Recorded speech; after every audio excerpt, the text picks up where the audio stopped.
Halo semua, di sini saya akan menjelaskan tentang heat conduction with a chemical heat source.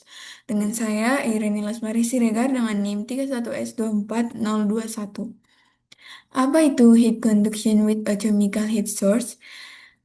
Adalah perpindahan panas secara konduksi dalam suatu material yang di dalamnya terjadi reaksi kimia yang menghasilkan panas.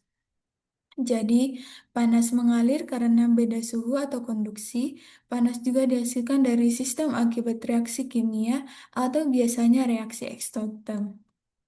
Fenomena yang terjadi ketika sebuah umpan atau reaktan dialirkan ke dalam FBR atau reaktan yang berbentuk silinder yang di dalamnya terdapat packing atau katalis. Fluida akan mengalir dari katalis sehingga terjadi reaksi kimia. Ketika reaksi terjadi akan produksi panas sebagai disipasi atau SC. Pada fenomena di atas terjadi pada axial flow fixed bed reaktor yang merupakan salah satu jenis FBR dengan aliran aksial atau fluida mengalir dari atas ke bawah dengan mengandalkan gaya gravitasi. Reaktor ini dibagi menjadi tiga zona atau daerah, yaitu zona yang pertama, zona yang kedua, dan zona yang ketiga. Reaksi kimia dilakukan dalam reaktor aliran tubular, reaktor aliran aksial dengan arus tetap, reaktan masuk pada Z sama dengan negatif tak hingga, dan keluar Z sama dengan positif tak hingga. Zona reaksi membentang dari Z sama dengan 0 hingga Z sama dengan L. Asumsi yang pertama, fluida mengalir melalui tabung reaktor dalam aliran turbulen, yaitu dengan kecepatan aksial seragam pada nilai superficial.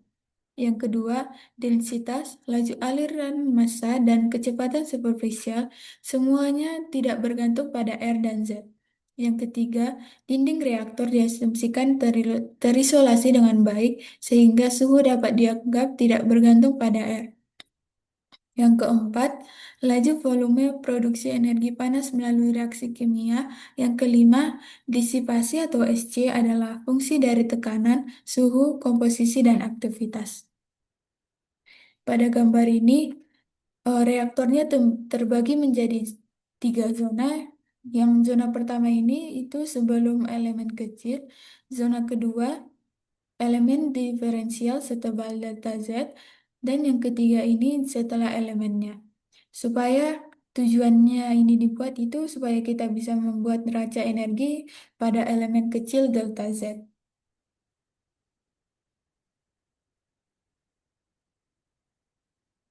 Ter- Terdapat koordinat radial R dan aksial Z, tetapi pada analisis ini kita hanya fokus pada arah Z-nya sehingga dianggap konduksi satu dimensi. Z sama dengan 0 ini merupakan inlet, Z sama dengan Z sama dengan L ini merupakan outletnya. Pada muatan ini, SC adalah fungsi suhu. Pada gambar ini menunjukkan elemen diferensial delta Z di dalam reaktor. Pada elemen ini terdapat panas masuk di posisi Z, panas keluar pada posisi Z ditambah delta Z, serta panas yang dihasilkan oleh reaksi kimia di dalam volume, yaitu Pi R kuadrat delta Z. Karena laju reaksi bergantung pada suhu, maka source stem menjadi fungsi suhu. Dari neraca energi ini, pada elemen ini diperoleh persamaan konduksi panas dengan sumber panas internal. Neraca energi, laju panas masuk dikurang dengan laju panas keluar ditambah dengan laju produksi panas sama dengan 0. QZ pada saat Z dikurang QZ pada saat Z ditambah delta Z dikali dengan Pi R kuadrat. Ini merupakan rumus dari konduksi. Ditambah dengan MCP delta T pada saat Z dikurang dengan MCP delta T pada saat Z ditambah delta Z dikali dengan Pi R kuadrat merupakan rumus konveksi. Ditambah dengan disipasi panas delta Z Pi di Delta Z dikali pi R kuadrat dikali SC sama dengan nol. Persamaan yang sebelumnya kita bagi dengan pi R kuadrat delta Z. Maka kita dapatkan persamaan hasilnya yaitu QZ per Z, QZ pada saat Z sama dikurang QZ pada saat Z tambah delta Z per delta Z ditambah dengan rho VCP dikali dengan T dikurang T0 pada saat Z dikurang dengan T dikurang T0 dikali Z pada saat Z tambah delta Z per delta Z ditambah dengan SC sama dengan nol. Kemudian kita melimitkan limit delta Z menuju nol. QZ pada saat Z dikurang QZ pada saat Z tambah delta Z per delta Z ditambah dengan rho VCP dikali dengan limit delta Z menuju nol. T dikurang T0 dikali Z dikurang T dikurang T0 dikali dengan Z pada saat Z tambah delta Z per delta Z ditambah dengan SC sama dengan nol.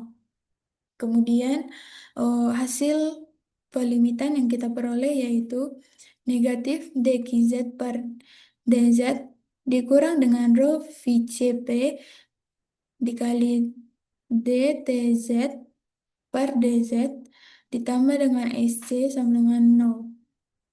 Kemudian kita misalkan bahwa si QZ ini merupakan min K dt per dz.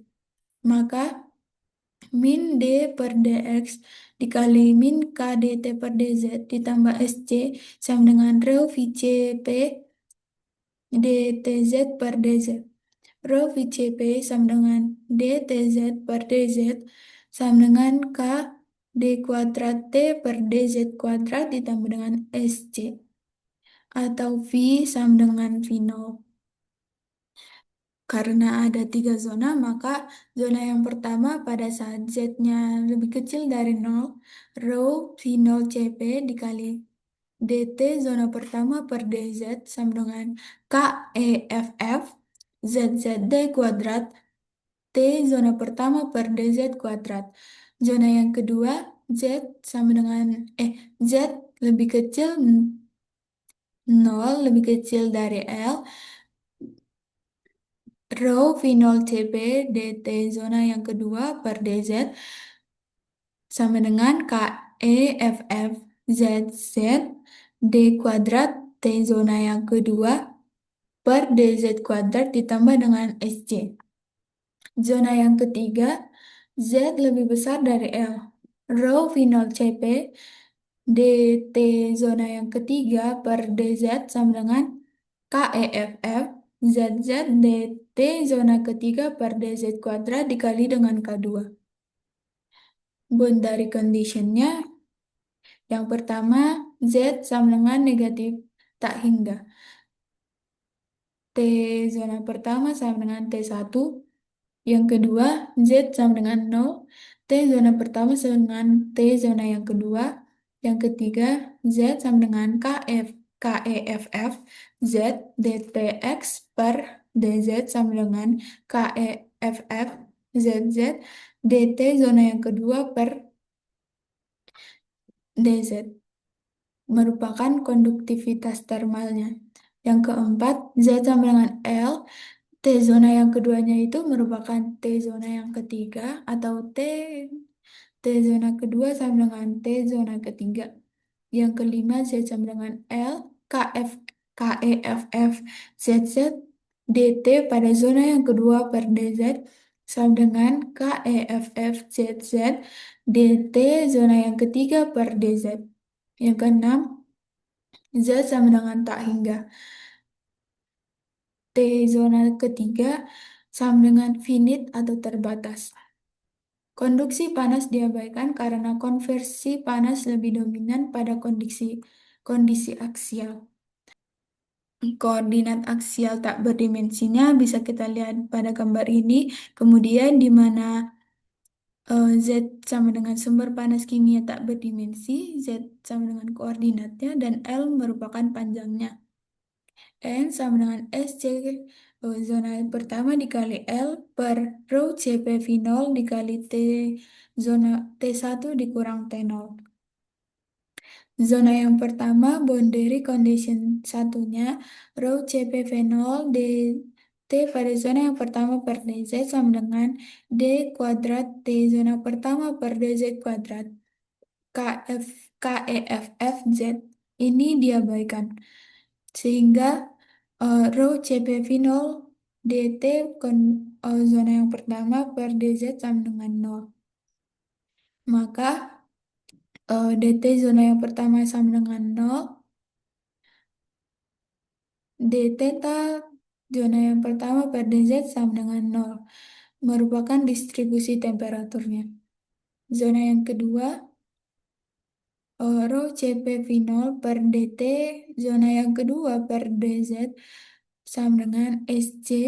Sc ini, Sc zona yang kedua dikali dengan T per T, T dikurang T0 per T1 dikurang T0 sama dengan Sc zona kedua dikali dengan F theta ditambah dengan KEFF ZZ D kuadrat T per DZ kuadrat.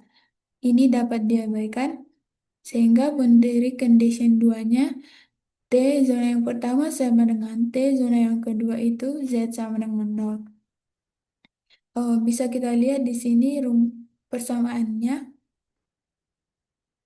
Kemudian zona yang ketiganya bisa kita lihat persamaannya pada gambar ini. Sekian yang dapat saya presentasikan, kurang dan janggalnya saya mohon maaf. Sekian dan terima kasih.